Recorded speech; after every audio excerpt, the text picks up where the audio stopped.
kuheshimu sana watu. Binafsi naheshimu sana. Na nimpongeze kwanza Jeruti kwenye hilo kwa sababu tunakwenda mbele na kurudi nyuma, ni wachache sana ambao wamethibitisha hilo.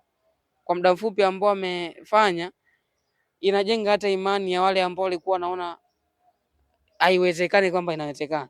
Unajua wakati Jeruti anaingia mkataba na Simba, ile siku anazungumza, kuna baadhi ya watu walikuwa wanaona ndo yale zile siasa. Mwaya anapenda sifa. Mwaya anapenda sifa. Lakini ameleta jezi bora. Amemleta mchezaji Iliza hiyo hapo. Kwa hata watu ambao walikuwa wanaona mbona kama alikuwa anajitolea sifa. Sasa wanaanza kufikiria kumbe tukimpa nafasi huyu jamaa hata uwanja inawezekana. Kwa nini nimpongeze kwenye hilo? Mimi ningeomba kwa ukubwa ambao Ally Kamwe yuko nao akiwa msemaji mkubwa miongoni mwa watu ambao binafsi na waheshimu sana kutokana na kazi ambayo anaifanya. Moja kati ya kitu ambacho nimejifunza kwake, viko vingi sana ambavyo nimejifunza. Sasa mimi ni muombe kama mdogo wake. Kama siongei labda watu wakaona kwamba naitetea Simba, lakini nazungumza tuheshimu hiki ambacho hao watu wanakifanya. Yaani ifike wakati tunyooshe mikono kuombea dua hiki wanachokifanya. Inawezekana ikawa gari kweli ni used, lakini nenda kaulize ile thamani ya ile gari. Sasa tuulizane. Uendelee kutumia hii basi ambao wanazitumia sasa hivi ama utumie Iliza ambao ni used. Wewe sasa ndo nakuuliza wewe ungechagua hivi? Wewe hapo. Wewe utaki kukaa kwenye Iliza? Ndio hapo tumeanza juzi tu hapa tunagombana swala ndege kwenda nani Morocco. Wale ambao walikuwa wanasema watu wasiende, watu hapa vijana pressure, baada ya mama kutoa ndege wakaanza kulaumiana. Wewe wa Tanzania ndivyo tulivyo. Hakuna mtu ambaye apende vitu vizuri. Wewe Iliza ile baba. Kwanza nimpongeze Jairuti kwa sababu ni Mtanzania mwenzetu. Kwa kitu ambacho amekifanya sio kila mtu anaweza kukifanya. Kuna Watanzania wengi sana ambao wana pesa lakini kudhamini virabu ama kuwekeza kwenye football wameshindwa. Amefanya hivyo kwa kipindi cha muda mfupi sana na matokeo yameanza kuonekana. Alianza kwenye swala la jezi, ameleta jezi na ambayo ilifanya vizuri sana sokoni. Wote ni mashahidi, miongoni mwa jezi bora sana kwa hii kutokea kwa hivi karibuni, kwa maana kwenye klabu ya Simba. Lakini pia akaja kwenye swala la mchezaji, maswali yalikuwa ni mengi, mchezaji mwenyewe ni yupi, lakini akaenda kumleta Jospin Luemba na tumeona kipaji kiko kikubwa ndani yake. So kwanza ni kitu ambacho nahitaji kumpongeza kwa sababu anatoa hela, anatoa pesa. Mimi naweza nikakuomba tu 1000 hapo ukaanza kufikiria namna ya kuitoa. Lakini kwa vile ambavyo amevifanya, tafsiri ya kawaida kwamba anatambua thamani na ukubwa wa klabu ya Simba. Na moja kati ya kitu ambacho huwa anakisisitiza sana kama unamsikiliza, unahitaji kufanya kitu kinachoendana na brand ya Simba. Kama brand ya Simba ni kubwa, basi unahitaji kuikuza zaidi. Amekuwa akirudia hiyo kauli kwenye speech zake kama unamfuatilia. Swala la Iliza binafsi nilivyoliona, by the way sikutarajia. Habari ya mjini. Yes, hiyo ndo taarifa kubwa kwa hivi sasa mjini kwa sababu timu pekee ambayo iko inamiliki Iliza ni Azam FC. Lakini msimu ujao tunakwenda kumuongeza Simba naye. Na sio tu Iliza, ni Iliza ambayo binafsi naamini thamani ya lile basi ama ya ile gari ni mabasi ya timu 13 14 za ligi kuu ukitoa ile la Azam FC. Narudia. Thamani ya ile Iliza ile. Kwa taarifa ambazo mimi niko nazo, thamani yake ni kubwa vibaya. Za kijasusi hizo. Ni kitendo cha kuwa na access kuuliza bana 1 2 3 vipi unapata. Inawezekana usiamini kutokana na kiumri unachoniona nacho, lakini kuna vikubwa sana ambavyo navipata. Kwa kwenye hilo kwanza mimi nimpongeze, na nikirudi kwenye kauli zinazozungumzwa sasa mitandaoni. Nimeona Ahmed Ali akipongeza, lakini nimeona Ally Kamwe ambaye pia ni msemaji wa klabu ya Yanga ni kama anakosoa kusema kwamba gari lilikotoka lilikuwa linatumika. Lakini ukirudi miezi kadhaa ama wiki chache zilizopita, moja ya swali lake kubwa Ally Kamwe ilikuwa ni Iliza iko wapi? Muulizeni Iliza iko wapi? Mwezi wa pili umefika. Umeshapita hadi hivi sasa hajatimiza hiyo ahadi. akawa ni miongoni mwa watu ambao waamini kama ahadi inaweza ikatimizwa, lakini kwenye nyakati ambazo hakuna ambaye anatarajia tumeliona.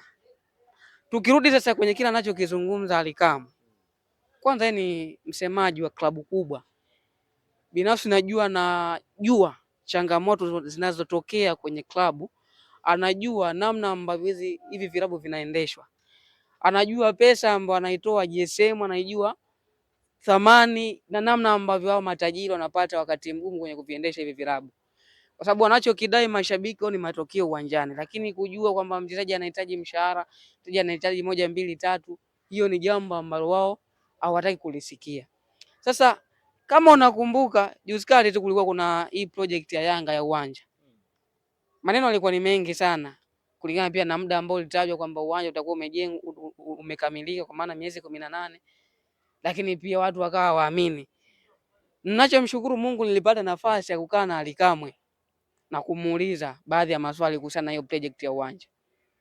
Nilimuuliza maswali kuhusiana na hiyo project ya uwanja. Alionithibitishia ni kwamba hawa matajiri inabidi tuwaheshimu sana, kwa sababu wanajitoa kuliko maelezo. Hakuna tajiri ambaye anawekeza kwenye hivi vilabu akapata faida. Kama kuna faida, faida yake ni ndogo sana, kiasi ambacho angeweza kwenda kuweka sehemu nyingine angepata hela. Ally Kamwe akaniambia hivi, unaona mechi imechezwa hapo uwanja wa KMC, mechi moja milioni 6, mechi moja kukodisha huo uwanja. Na akaniambia hata pamoja na kutoa hiyo milioni 6, lakini namna ambavyo hela inagawanywa, si manispaa si ende wapi, hela inakuwa bado haitoshi. Kwa akasema tuwaheshimu sana hawa kina GSM, kina Mohamed Dewji, kina Jairuti na wengine, kwa sababu kazi ambayo wanaifanya ni kazi ya utume, naweza nikasema kazi ya wito. Sio kila mtu anaweza akaifanya. Hakuna ambaye anatengeneza kitu kimpe hasara. Kila mtu anatengeneza kitu kenye faida ndani yake. Kwa faida ambayo wanaipata hawa matajiri ama wanaowekeza kwenye vilabu hivi ni ndogo sana kulinganisha na namna ambavyo watu wanakuwa wana matamanio ya nje. Unasikia tulisha dogo tunamtaka Mayele, sisi tunamtaka Fei, lakini kumlipa tu mchezaji. Unamsikiza Magoli juzi anasema kwa mwezi Simba inatoa karibia milioni 700, si ndio? Hiyo ni mishahara tu, ujaja kwenye maeneo mengine, kwa maana bonus, posho, lakini unakuja pia kuna viongozi wengine, iko idara ya habari pale pia inahitaji hela, timu inahitaji kusafiri, kukodisha uwanja. Kwa hiyo faida na kile ambacho watu wanakuwa wanakitaji nje ya uwanja ni vitu viwili tofauti. Kwa hiyo kwenye hilo kwanza, mimi ningeomba kwa ukubwa ambao Ally Kamwe yuko nao, akiwa msemaji mkubwa miongoni mwa watu ambao binafsi na waheshimu sana kutokana na kazi ambayo anaifanya. Moja kati ya kitu ambacho nimejifunza kwake, viko vingi sana ambavyo nimejifunza. Sasa mimi ni muombe kama mdogo wake, kama siongei labda watu wakaona kwamba naitetea Simba, lakini nazungumza tuheshimu hiki ambacho hao watu wanakifanya. Yaani ifike wakati tunyooshe mikono kuombea dua hiki wanachokifanya. Inawezekana ikawa gari kweli ni used, lakini nenda kaulize ile thamani ya ile gari.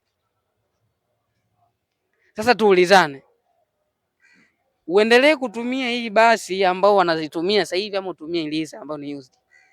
Wewe sasa ndo nakuuliza, wewe ungechagua hivi? Wewe hapo. Wewe utaki kukaa kwenye Iliza?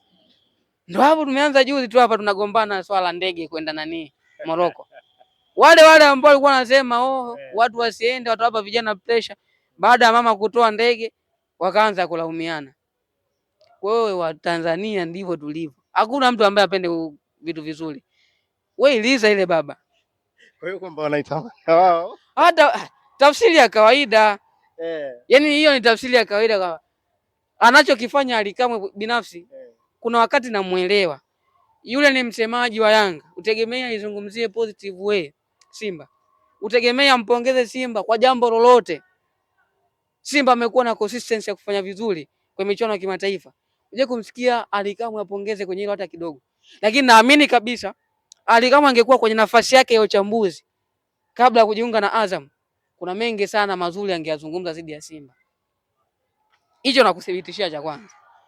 Kwa hiyo ifike wakati Ali Shaban Kamwe, dada yangu, ndugu yangu, tuheshimu sana hiki wanachokifanya. Tumezungumza swala la project ya uwanja, hata wao Yanga waliwahi kuahidi kwamba ndani ya miaka 4 uwanja utakuwa tayari. Kama unamkumbuka kauli ya engineer Said.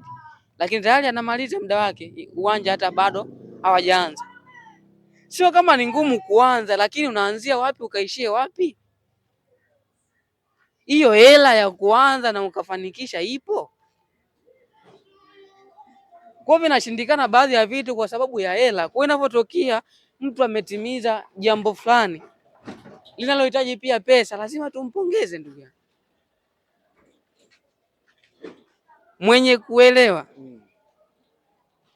aelewe, na mwenye kuona naitetea Simba basi abaki na hiyo akili ya kuamini hivyo. Lakini moja kati ya kitu ambacho binafsi utokuja kunisikia na kizungumza ni kuwakatia ama ni kuwazungumza ni negative hao watu ambao wanasupport michezo.